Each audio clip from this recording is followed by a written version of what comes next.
We are delighted to be releasing this report, Branching Out, a new report by Phil Darrow and Harold Asturias. You have copies in your folder. Phil, as you probably know, is one of the authors of the Common Core State Standards. He's been a leader of the California Math Project, and he's been a math educator in California and nationally for many years. Harold directs the Center for Math Excellence and Equity at Lawrence Hall of Science. So we gave Phil and Harold a project. Given all of the redesign of math pathways that's happening in higher education, some of which we talked about this morning, we asked them to think about what newly designed high school math pathways should look like, building on some of the work that Robert shared about that NCTM has done catalyzing change. Their report outlines a bold vision for redesigning high school mathematics. It's specifically intended to arouse debate and discussions. They intended for this report to take some risks in order to prompt responses and prompt action, including post-secondary policies that would support the adoption of these new policies. In a moment, Phil and Harold will share their key recommendations, and then we will invite two K-12 leaders to join them to react to their ideas. We have Jorge Aguilar, who's the superintendent of Sacramento City Unified District, and we have Kyla Johnson-Trammell from next door in Oakland, the superintendent of Oakland Unified School District. And they're going to basically help us kick the tires a little bit, or as Anderson Cooper would say, keep them honest. So please welcome Phil and Harold, who will share their findings, and then we'll hear from Jorge and Kyla. Thank you. Let me see. Is my mic on? Yes. Okay. Good. So we believe that we all are aware of the problem, and we have been hearing today a lot of the issues related to that. And we think that these two are two sides of the same coin, that too many potential STEM students are being filtered out of the opportunity to pursue their STEM careers, but at the same time, too many white students, Asians, Latinx, and African American students are being blocked from pursuing what they want to pursue, what their aspirations are, because they either going to STEM or fail. Or there's no options offered to them. And we also think that this is the effect of what we're using to explain it as the Matthew effect. So Phil is going to tell us a little bit about what the Matthew effect is. We heard some examples of it. The term Matthew effect, if you hadn't heard it before, came from sociologists working in the 60s to describe the way pre-existing differences and privileges created greater opportunities, which then created greater privileges, which then created greater opportunities. And this vicious circle of the rich getting richer and the poor getting poorer. And the word Matthew comes from that, it came from that part of the Bible. And we have many Matthew effects in education. Bob gave some examples earlier where the poorer you are, the lower your achievement, the more likely you are to get a first-year teacher, the more likely you are to get a substitute teacher on any given day, the more likely you are to get an underprepared teacher, you name it. But also in the classroom, when the teacher puts up a problem, and then the kids go, ooh, ooh, ooh, because they've got the answer, and the teacher calls on somebody that goes, ooh, ooh, ooh. They're calling on the same half dozen or so kids over and over again. And the kids who aren't ooh, oohing are increasingly not even thinking about the problem. So just to give an example of what we have to look for in the Matthew effect, imagine a soccer team starting out with young kids, and two little girls, they're friends. They're, to start with, almost identical in their athletic performance. But Maria's a half a step slower than Gail. In the first day of practice, the coach throws a ball out there. They both run for it. Maria gets there first and kicks it. They do this 20 times. Maria's kicked the ball 19 times. Gail's kicked it once. That means Maria has had the opportunity to learn how to kick the ball more than Gail has. Then they come back the next day, and the next day, and the next day. Pretty soon, Maria's had a lot of opportunities to learn to kick the ball. And she's gotten feedback by the trajectory of the ball and what happens when you kick it higher or lower, et cetera. Gail's had none of that opportunity. And the difference between them has grown from a very small initial difference to now a big difference in soccer learning and soccer achievement. Meanwhile, in the other field, there's a better coach, a team that eventually wins the championship. He has 20 little girls, and he has 20 balls. They all kick the ball. And he doesn't give feedback just to the kid standing near him or the kid that attracts his attention. He has a plan for systematically distributing the feedback. I had 3 daughters. One of my daughters was Gail, and one of my other daughters was on the championship team. And that's lifelong, their belief. You couldn't change it. One thought she was a great athlete for the rest of her life, and the other thought, no, I'm not playing sports. Thank you.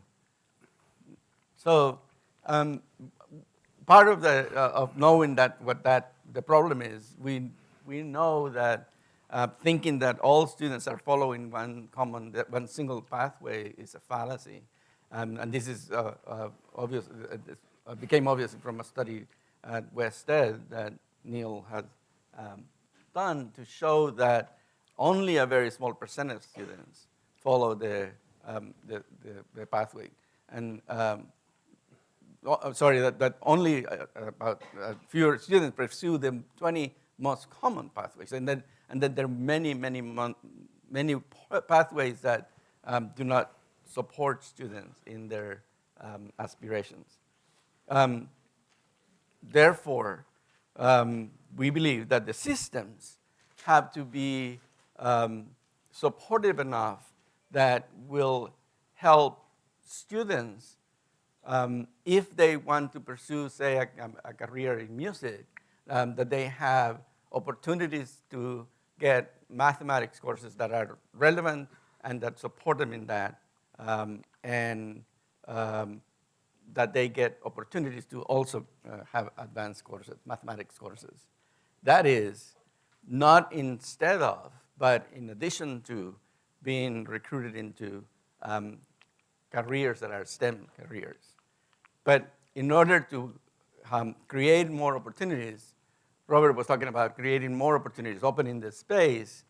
We are proposing the idea of creating branch pathways. And branch is not an acronym.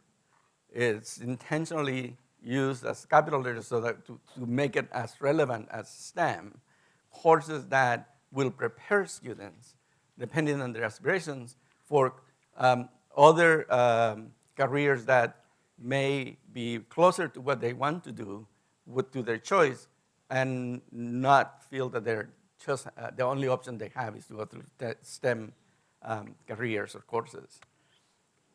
When we do this, then we have to think about what are the goals of redesigning or designing these branch pathways. And here are a few things that we believe are important. We need to create pathways in which STEM students who are interested in STEM get the preparation that they need for that. that in the same way, students who are interested in careers that are branch careers, that then they get the preparation, the mathematics that is relevant for those. And a very key and important piece is that this is not tracking, because giving students options and the choice to select what they want to pursue is the opposite of tracking. Therefore, Latinx and African American students need to be recruited into STEM fields because they will not naturally think that those are options for them. And then the last piece is that as we design this, we also have to design ways in which they can switch back if they change their mind. So this is the key idea, right? That students are offered options based on their aspirations, not placed in the tracks that they are currently being praised. So Phil will continue to talk a little bit about the design of those pathways.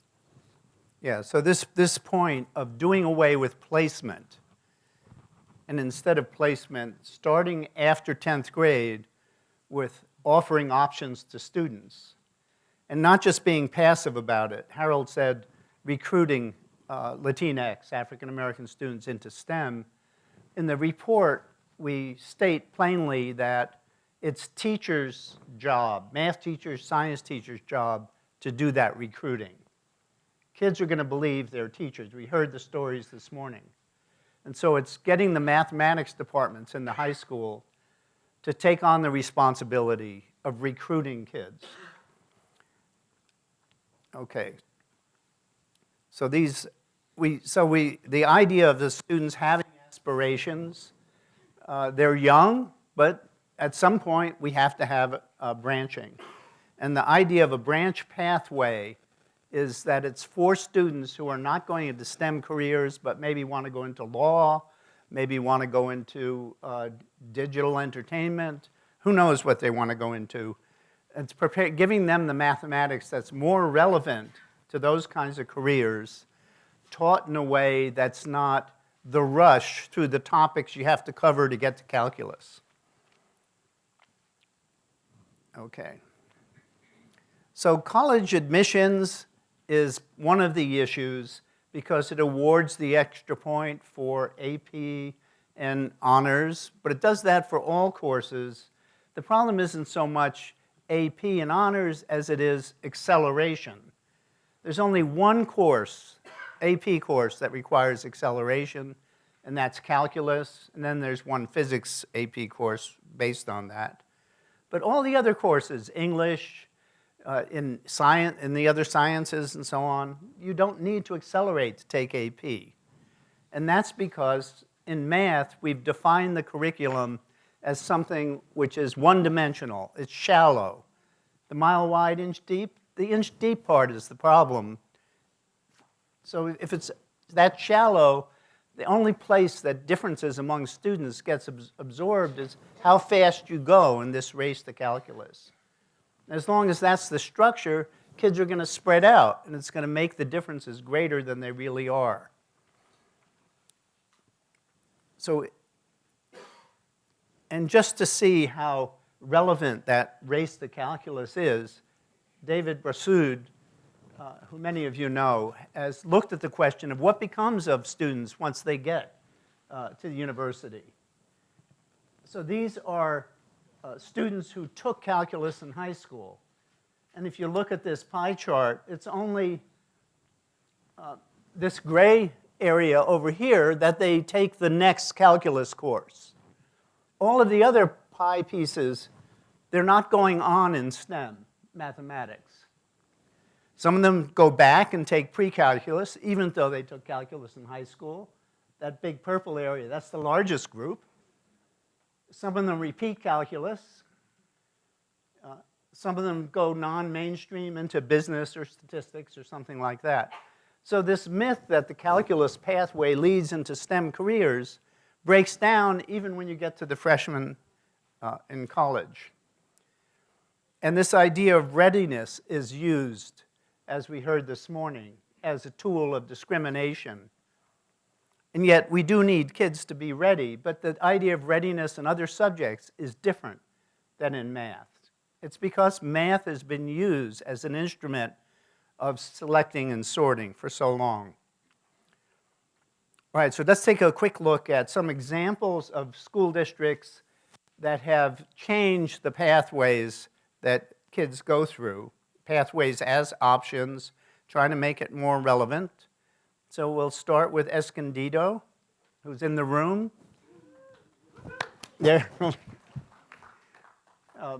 They've had this for a number of years. So the common freshman and sophomore take math 1 and 2. That's common for all. And then it branches into math 3 with statistics, math 3 heading for calculus, and it goes on to further options in the senior year. Very simple system. This is Oregon. There's about 60 school districts already doing this in Oregon, and it's going to be the state system when they're done with their pilot. It's similar. Math 1 and 2 is the common for everyone, and then it branches into an algebra pre-calculus, statistics and modeling, applied mathematics and modeling. The word modeling coming up twice. And then it goes into further options as you go forward. This is San Francisco. Again, 9th and 10th grade, common, and after 10th grade, branching.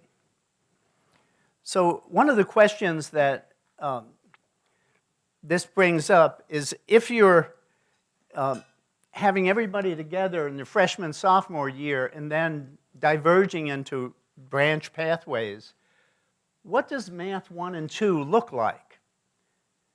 We can't really conceptualize it now as preparing for the STEM students only. It now has to be reconceptualized as a common math pathway and looking to some of the work like catalyzing change that Robert Berry led that work.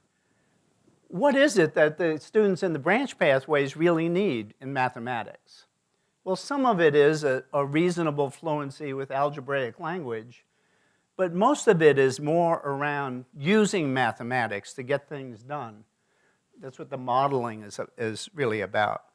So it changes math 1 and 2, and with that there's an implication of, well, what about middle school? And the whole pressure for acceleration changes. All of the difficult, high virtuosity equation solving can be postponed till 11th grade for the STEM pathway, because those students will need that, and that's when they can do it. Okay. So we have to switch from thinking of pathways as ability-based and make them think of them more as aspiration-based. Wait, am I going to finish or are you going to finish? Oh, okay. I'm done. So in our report, I'm not going to go over these, but we raised some of the, we assigned some of the responsibilities and tasks that need to happen to the K-12 system, to the post-secondary institutions and systems, and to the research community, because there are a lot of things we still don't know. And we're not going to go over what these are now, but they're in the report. And the idea is that because this is so intersegmental, unless we have Benjamin organizing the state, there has to be a certain amount of synchronizing. And right at the moment, it seems like higher ed is moving faster than K-12, particularly high school math departments. When you visit with high school math departments, what the math teachers will often express beliefs about higher ed which are no longer true. And we have to figure out a way to bring the high school math departments into the process of changing. And one of the ways that high school teachers will change, math teachers, and have changed in the past is when they change courses that they teach. When they're teaching a new course, they're willing to change what and how they teach to a much greater extent than if you ask them to change how they teach a course they've been teaching for 20 years. So opening up a new pathway with new courses in it also opens up much more opportunity for teachers to revive their pedagogic lives. I thought you were going to have the last word, but I want to have the last word. That's all to say that the importance of this is articulation from one system to the other, from different levels. But with that, I think we're going to open a little bit of the discussion, right? Well, Yes. Let's invite our superintendents up to join the conversation. And I don't know which of you prefers to go first. I think we'll ask Superintendent Johnson Trammell. Would you like to go first? What we'd really like to ask you is, what did you find attractive and appealing about these suggestions? Number one. And secondly, what worries or concerns you about their suggestions, or if you were going to have to implement it? Good afternoon, everybody. Thank you all for being here today. It's a pleasure just to be able to have this conversation. And after reading the brief, I was just thinking about, like, what is the forward-thinking way that we want to think about preparing kids for college and career and success in life, which to me, math is a huge part of. It's a way of thinking about the world. It's its own language. And so I think the conversation is less about what. There's very little in here in terms of what it is that I think is not on the right course. In many ways, I see the design aligning to what we know about how the brain works, which is we want to try to personalize the learning experience for any content. And by the time kids get into high school, the hope, we're not there yet, but the hope is that kids start to have a sense of who they want to be and the interests that spark them, and design high schools in a way where kids can be able to go deeper into certain experiences. And so we certainly would like the curriculum of math to align to that. In Oakland, we have been doing linked learning and pathways for a while, so being able to merge those two together. I think for me, the big questions that I had was really, well, how do you catch up a K-12 system from the infrastructure standpoint to align to this vision? And I feel like that's what I stay up at night a lot thinking about it. And by infrastructure, I want to talk about, one, just funding. And when we think about particularly the branch courses, which is really where we want to kind of disrupt the past practice of vocational, the past practice of those kids get these classes and those kids get those classes. And so the design of those, we want the rigor to be the same. We just want the experience to be different. And so that's an adaptive challenge for a system in terms of messaging. Particularly for us in the United States, intelligence is seen as who can do something the fastest. That's part of the acceleration piece. So to invite, and we've had some of these challenges doing this in Oakland, and more of our affluent part of our schools, to get folks to see your child isn't going to be missing something if everyone gets an opportunity to be in the classes, particularly in 9th and 10th grade. And you can say it, but it's an equity conversation. It's a courageous conversation, and that's part of tilling the soil to be able to have the infrastructure to support the vision. The funding I want to bring up, because there is just the design of whatever that course is going to be. There's the investment in the curriculum that you need. There's the investment in the capacity building. There's time for collaboration, the investment in the design of the assessments as well. And I think, as it was said before, to think about 9th grade, we have to really think about that K-8 and making sure that all means all. Because at that point, we want every child to be thinking they could be STEM, right? We're not at that point yet. From the time kids are in preschool to K all the way to 8th grade, we want all kids to be dreaming big. So it means a much deeper investment And a huge piece, I had the pleasure of working with both Phil Darrow and Harold Asturias when we were doing transition of Common Core in Oakland. And so we still, really teaching all kids the mathematical reasoning and problem solving is a huge lift. And it's still a huge adaptive change for many teachers. And I'll bring preschool into it too, preschool all the way to 8th grade. So really in 9th grade, you're able to have conversations and kids really feel like they're making a choice versus, well, this is the only thing that I can consider because this is really what I'm prepared to do. The last piece I want to bring up is really thinking about the creative modeling of staffing. Math is the area where we have the highest shortage across the nation. And so it really is an opportunity, particularly if we want to think K-12 and universities, to be thinking about dual enrollment, to be thinking about particularly with community colleges, they have shortages too, sometimes enrollment challenges. How can those two systems work together so we have more teachers that really have the capacity and preparation to teach math? If we're going to be thinking in that way, we have to start bringing our union partnerships into the conversation as well to be thinking about, does it just have to be one teacher, right? Can we think of different models and think a bit outside of the box, knowing the challenge it is to find folks? Because without the quality person, we can't actually realize the vision that we have. So just to get the conversation started, I think really thinking about what does our public school look like? What's the forward-thinking infrastructure and design to really be able to realize the vision? Great. Thank you, Kyla. Good afternoon, everyone. I'm really excited to be here and do want to thank Pam and Phil and Harold and just lots of colleagues and friends from many years back that I see in the room, Neil and Ben Duran from Merced College now doing some great work with a consortium in the Valley, but just so many familiar faces. So thanks for attending this forum. I do want to thank Phil and Harold and want to start with some recognitions based on my reading of their piece. And four in particular.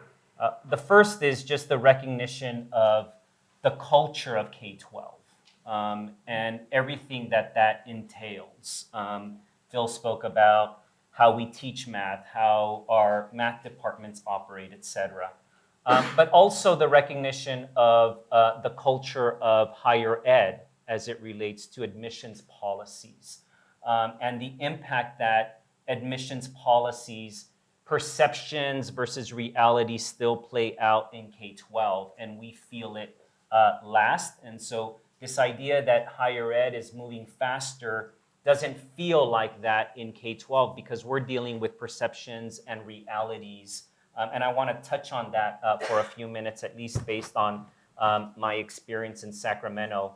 I also was very pleased to read about the role of privilege in this topic, because I think that as Kyla, a champion of equity, would agree, we don't talk openly enough about the role of privilege in mathematics pathways.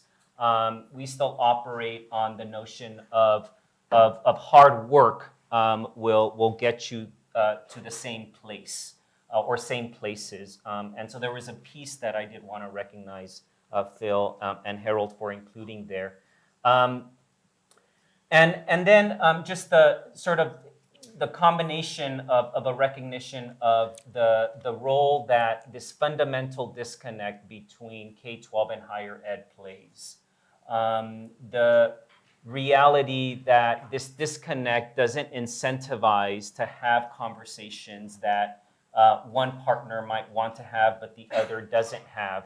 On Thursday, I'll spend most of the day at CDE. I'm part of the California Practitioners Advisory Group, which advises the State Board of Education. And oftentimes I'm reminded that our only role is to advise the State Board on K-12 policies. And based on my half of my career I spent in higher ed, and I always try to remind those groups that we ought to, even if we're not tasked to do so, talk about the nexus between K-12 and higher ed. From an accountability perspective, there's no incentive for us to talk the way that you might be talking or what Harold and Phil are prompting us to talk about. And so largely these conversations take place, and I've said it many times publicly, they take place out of goodwill. Because we just happen to be in a space at any moment in time where we happen to get along with one another. And what I'm referencing is that at any moment in time, a superintendent gets along with the chancellor of the University of California campus nearby, or the president of the CSU, or the president and chancellor of the community college. But if that is not the case, it's very difficult to have the kinds of conversations that Phil and Harold are asking us to have. And I just want to give examples of this in terms of the culture of K-12 and higher ed. In Fresno, where we did a lot of work for about a decade, and now in Sacramento, we signed these data exchange agreements in which we were electronically sharing information about our students. Even where our presidents were very supportive of that work, the culture of, for example, our institutional research departments, the level of mistrust about what K-12 is going to do with the data, even when we have demonstrated a deep commitment to principles of continuous improvement, for example. Look, I just want to study data about students that are at your college to understand the variation in performance, right? Which students that took which courses happen to be doing better in courses that they're enrolled in at your college, for example, right? I mean, just for me to implement principles of continuous improvement has been a challenge for us to do. And so, you know, again, just the recognition of culture of two different segments. You've often heard, you know, just the adage that culture eats strategy for lunch. And breakfast. And munchies, you know, Jack in the Box munchies at midnight too. Just, you know, it's very difficult without any incentive to do so to engage in these conversations outside of goodwill. And so I often struggle with, you know, where's the right balance if it's goodwill on one end of the spectrum and legislation on the other, which I probably wouldn't want. How do we strike a balance between those two ends of the spectrum? And that's been something that's been very difficult. I also want to, just in recognizing the piece of privilege, Sacramento, at least in the 2+ years that I've been there, is living through a time of deep gentrification. It's the #1 destination for Bay Area transplants, followed by Seattle, as I understand. When we moved there, the home we purchased, a very modest home by Sac State, would have cost much less in the Central Valley, in the Central San Joaquin Valley.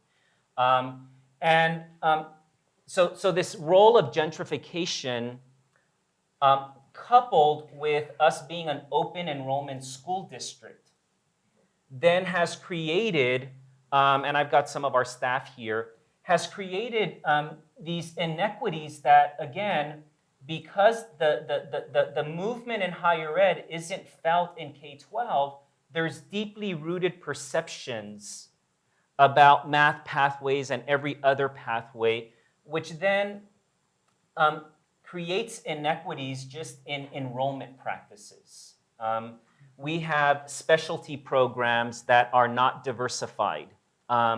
We have an entire small high school that is pretty much the school if you want to go to college, if you will. And then we have other comprehensive schools that, you know, parents don't send their children to. And so I think it's important that we frame this conversation not as one that disregards the perceptions about how colleges and admissions officers perceive whether you should take calculus or not. But in fact, if we want to be serious about creating these kinds of pathways, that we talk more openly And we would have to hear that much more publicly from our higher ed partners. And then the last thing that I want to talk about is how difficult, and Kyla spoke about this, the difficulty of implementing and changing pathways in the K-12 system. Both starting a new pathway and the master scheduling effect that has, coupled with the credentialing requirements that you have to deal with to start a pathway and to shift the pathway as well. And then finally, because this is a topic that is of great interest to me, is the role of collective bargaining agreements. If we were to think about this very seriously. Kyla mentioned a little bit of it, but if you don't feel that K-12 is as innovative as we ought to be, it oftentimes, with people like, say, Kyla, who I have deep respect for, is not because she's not committed to equity, but rather because some of those constrictions come from collective bargaining agreements. And I think that we, Ryan Smith says that equity is the new coconut water. And to a certain extent it is, because we become experts at vernacular, right? And then we fall into the criticism of not being committed to equity, but there's very little will to talk about the role of collective bargaining agreements to advance innovations. And I think that it's important to pay attention to the role that CBAs play in much of what Harold and Phil have presented in their paper. So, very rich set of comments. Before we ask the participants in the audience to react, Phil and Harold, did you want to have any responses? Those are very wise comments. Can we revise the paper to include?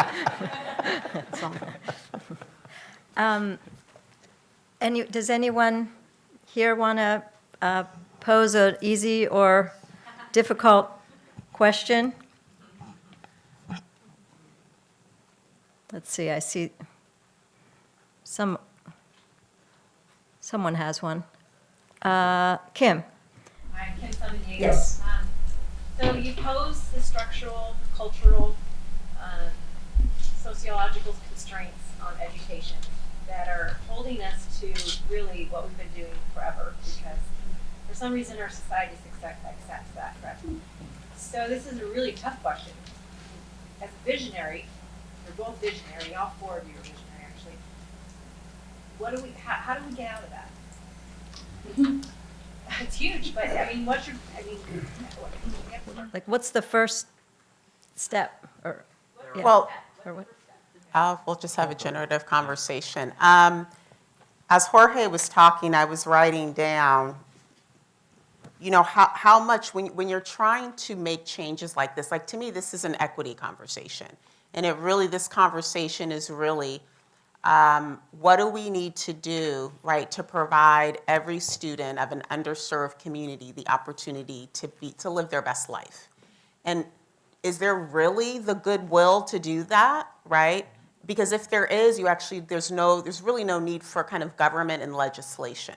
But when I think about how we actually have voting rights, civil rights, marriage equality, typically there's a role for some federal guidance, or else there are unintended consequences waiting for there to be enough goodwill to do the right thing for students and families. So I think that's part of what we need to figure out. What is the right, when we legislate and we're top down too much, there's total unintended consequences. Talk to any teacher or principal in a school. However, what's the right lever to say, thou shalt do this, this is good for kids? Is it around requirements in terms of, certain things that schools cannot do to keep kids out? I don't know what that is, but like those are the conversations we need to have, because I think there has to be a blend between bottom up and allowing each school, each district to do certain things, and just saying across every school, because we see the deep disparities, whether it's district schools, charter schools, parochial schools, independent schools, it's the same graph, right? We have to figure out that matrix. So I think some of those are pilots. That's where true innovation, that was supposed to be the intent of charter schools, is to be able to have some place of innovation to see what sticks, what do we want to scale. While we're doing that, we need to figure out like what are some constraints that are really grounded in equity. And there's this piece, the piece around teachers and retention and people coming into the field is a huge problem.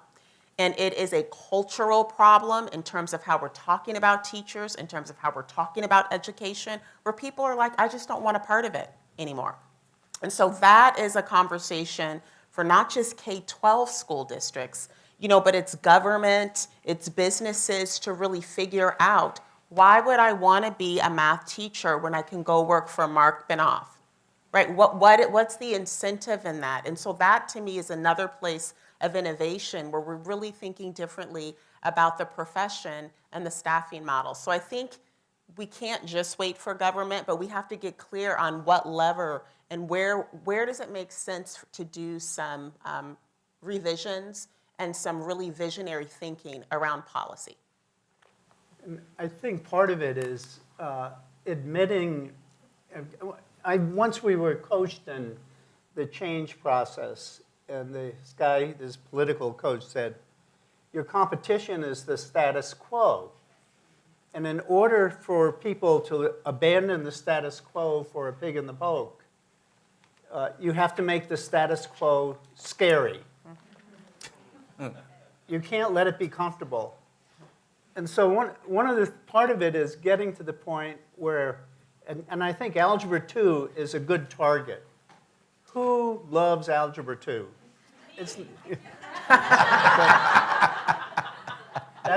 That's about the percentage.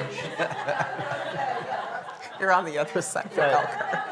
It's this, when you look at the math pathway and how many kids don't make it through, just stare at that number, and we have to stop saying, oh, there's something wrong with the kids, there's something wrong with the teachers. There's something wrong with the courses. We've got to fix the courses. And I think Algebra 2 is an easier one to make happen. That's why all those diagrams start with Algebra 2. I think Algebra 1 is broken too, but it's politically not a good place to start. You can work backwards. And if you're creating a new course, you're also offering a refreshment to the teachers. This is something new you can be part of, particularly the young mid-career teachers. This is something you can be part of. It's fresh. And this new course won't be about covering too many topics in too short a time. So how would you do that? Would you pilot this new Algebra 2 course? Well, I think there are new courses being designed and put into place in spotty ways at higher ed. So there's new college courses. And if we sit down some university people and K-12 people and say, what course did we have in high school to prepare students for these new courses in higher ed? So you connect it to the prestige of higher ed from the beginning. So this is a course designed, because there's all these new courses in data science and all these things that we don't even know what they mean. Now, what should they be teaching in high school to prepare them for those courses? And it's sort of fresh. And we have all this, the data science, coding, parents like it. It sounds like future-oriented. So we have this opportunity we didn't have, say, 20 years ago, when any alternative to algebra sounded like voc ed. Yeah. I just want to go back to Phil's comments, because it'll be something that I keep reflecting on throughout the day about sort of the speed at which higher ed has moved versus where we are in K-12. I had the once-in-a-lifetime opportunity to be part of the UC Merced campus before it opened That's where I met President Duran in 1998, and we had a 7-year run-up to the opening of the campus. And the campus, we decided that we would not have departments. So we only open and still only have 3 schools: a School of Natural Sciences, a School of Engineering, and a School of Social Sciences, Humanities, and Arts. And it was the first time that I had been exposed, and this is 1999 or so, where we were gonna open with majors like bioengineering, right? Where we were going to recruit faculty and have dual appointed faculty between the School of Natural Sciences and the School of Engineering. So I say that because I don't think the solution is necessarily that, and I have a $27 million deficit in Sac City, so we haven't started new pathways, we haven't started new schools or anything like that. And so, but there is an element where I think those opportunities present and give you the ability to be innovative. I think at this point, how we might refine and adjust pathways.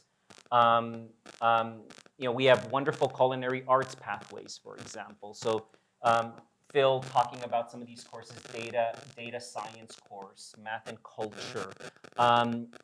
Theoretically, every one of our pathways in Sac City can be refined with this. And I think that those of us who have kind of come through higher ed and K-12 have all seen some iteration of an effort where higher ed faculty comes together and works with K-12 faculty, right? Whether it's a dinner or some kind of program. And so that wouldn't be innovative. But there is something that I think we have to think more concretely about, whether that's a directive from the Office of the President to sign some kind of agreement with local K-12 districts, a directive from the Chancellor's office at CSU to have a data exchange agreement if it's not going to be managed at the Chancellor's office, and sort of kind of respect each other's local context, if you will. But again, the gap between doing this kind of innovative work based on goodwill and not wanting it to be done based on legislation is what we haven't figured out jointly.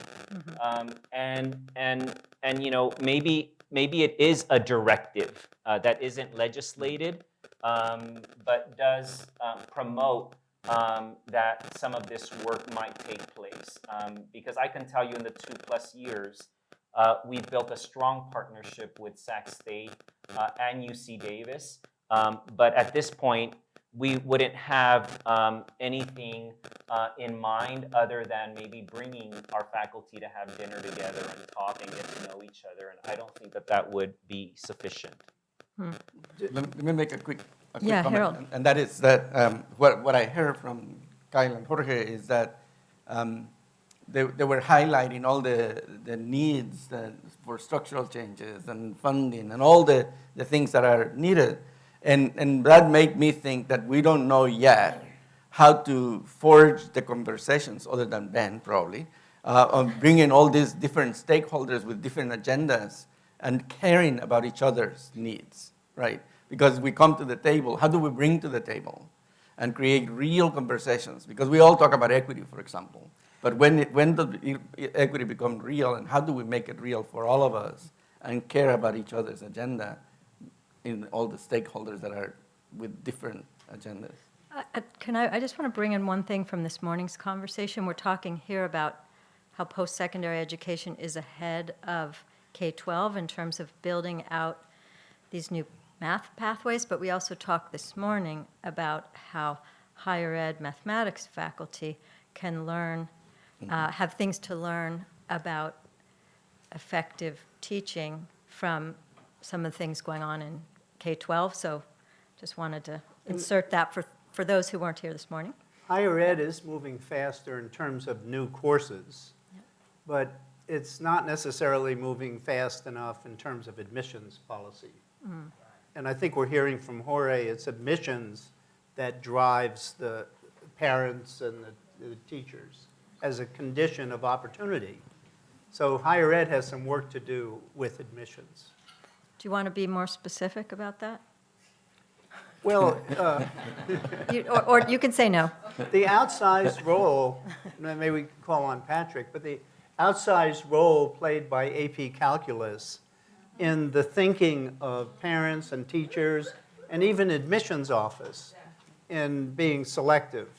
And maybe we should have a revision so that admissions offices give an extra point for AP courses, except AP courses that require acceleration. You were going to say. Well, just two things. You know, one, to your point, Harold, really in my mind, like the student and how we can really highlight and surface student data that tells the story of kids' journey from high school through college. I know Jorge and I have talked a lot about how math, even in college, is a gatekeeper, right? Kids get in, they have a certain goal in mind, and those 2 first years of college, if you look at the number of kids who go in as a math major or a STEM-related career, and the kids who end up deciding, I'm going to do something in the humanities. Not that humanities isn't awesome and isn't important, but simply because they didn't have the skills. And if you draw and you look at, well, who are those kids? It's the same kids that we're talking about in high school, so, and middle school and sometimes in elementary. And so, you know, perhaps I think in many ways, like this convening could become so bold around being able to have the conversation. Just looking at students in California, it's pretty appalling in terms of the achievement level of African American and Latino students across the state. And that right there should be enough to have all of us figure out what is it that we need to be doing differently, and really figuring out how to construct those conversations so it doesn't become this defense bureaucratic mechanism of, well, I'm doing this, but if you would just do this, because that's a lot of times how the conversations end up going, versus we all need to be thinking differently about the flexibility of our systems, about how it needs to be more one system. If there are finite resources, how are we sharing them more effectively on behalf of students? The other small thing I wanted to raise was just the importance of counseling in all of this. And that is such, the role and the quality of that conversation is a generation changer. I think about my mom, who always tells a story of how she loved geology, but it was a conversation with her counselor that made her decide to go into a totally different direction. And I think we underestimate in this process, like when we're thinking about choice, which we absolutely need to have in the design, who are those folks in front of first generation students and parents so that they get the right information? Because the last thing we want to do is shortchange a kid who has a 2.0, GPA, is scoring maybe below on the SBAC. But boy, when you get that child with visuals and you get them with concrete, the way they think is just astounding. So I think there's a lot of work there, whether it's the traditional college role and all the way through post-secondary, to make sure that that structure is in place as well. So Jorge, and then we're going to try to get one more comment from the audience before we end. Just in the spirit of continuous improvement, one issue that applies to K-12, and I think one issue that I'd like to raise that applies to higher ed, and that is both at the K-12 and higher ed levels, the role that are, at the higher ed, the academic senate, the faculty senates, and at the K-12 are unions. And what I'm referring to is this idea that, as I think about when we opened the UC Merced campus, we had just finished the first year's admission cycle, and our faculty were already demanding that we increase the selectivity of the next class of students. Wow. And again, going back to how that impacts equity, and the role of higher ed, perceived or real, right? That what we hear and what our students and our parents hear is that you have to be competitively eligible more and more to be admitted to more and more colleges and universities. And there isn't a deep understanding of higher ed admissions policies to know what to do with that information. And we are going to have to deal more publicly about this conundrum, right? Where we have forces that are seeking for higher ed to become more selective, and superintendents like Kyla and I that are trying to act as angelic troublemakers, saying that there's nothing good that's going to come out of those policies for our most underprivileged and historically disadvantaged youth, right? And so instead, if this comes down to an issue of capacity, which comes down to an issue of funding, then let's partner and talk about how we work together on that front, as opposed to avoiding other conversations that we know are taking place about this culture of trying to become selective, right? And it's a world that I operated in for many years, so I understand it, and I feel like I can speak on that issue. But we're not talking about it enough, and I think that is a conundrum that public policy makers are going to have to discuss more openly. Thanks. Was there, someone else was asking to make a comment out there? Neil? Neil Finkelstein. Thanks for such a great discussion, and the paper is really fabulous. So that pushes us all in a lot of ways. I guess I was interested in having some of you, or each of you, or one of you comment on this part of the dilemma. That when I go to higher education institutions and watch 17 and 18-year-olds at 8 o'clock in the morning on a summer day in July struggle with working through a system of linear equations, or plotting XY coordinates on a Cartesian plane, or simplifying complex fractions, the level and depth of the struggle that I see our up-and-coming college matriculating students with always strikes me as being so humbling, because the math that they're struggling with is the math that would have been aligned in 6th and 7th grade and 8th grade standards at the outside. And so we seem to find our way to move our students through our pathways and pipelines into our college systems with such gaps in their deep understanding in math and their math readiness. Someday I'm going to do some work on what did it mean for the students who got C minuses in the world to make their way, and what do we know about the challenges in their journeys of struggling so much for so long with content. So I always go back to the middle school place, and maybe you take me back to the elementary school place. But what do we do in your judgment? And the branching diagrams, I think, catalyze my question, that they don't embrace this fundamental issue that coming into the branch at 9th grade, the journey is still so hard for so many of our students, that I open up for the discussion for a minute, the middle school math experience and the 6th grade dilemma.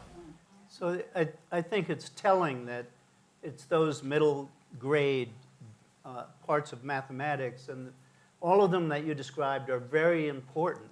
And you think because they're very important, they would have a lot of time devoted to them in the curriculum. And the fact is, the decision rule for how much time to spend on a topic is, if it's difficult, spend more time on it, even if it's not important. And if it's easy, rush through it, even if it's very important.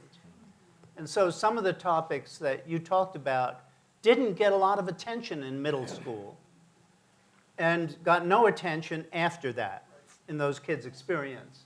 So, and one of the reasons for that is the mania for acceleration in middle schools. So the cost of acceleration in middle schools is much higher than people imagine. It's not just in the malicious allocation of opportunity in terms of who teaches whom. And do you think we have lots of credentialed math teachers teaching in middle school? And if we do have someone credentialed to teach math, which kids do you think that teacher's teaching? And what do you think's going on in the other classrooms? So there's so much tracking in middle school. Even if you go in a school that only has 2 tracks, you're probably, if you look at the test scores of the kids going into the different sections, what you won't see is that they all have approximately the same test scores going in. There's encrypted tracking going on within the courses of the same name. So this sort of, the allocation of opportunity, we got to get our hands on that and make sure the opportunities flow toward the students that need them the most, and stop having this opportunity correlate with initial privilege so much. Okay, well, we could take another hour to talk about this. I want to thank our superintendents for raising some really important questions.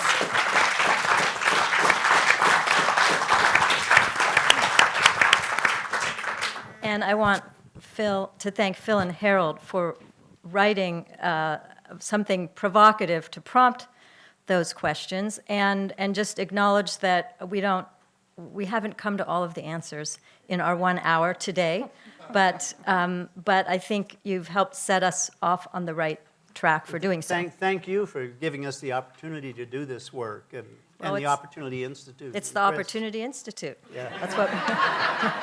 That's what There we you do. go.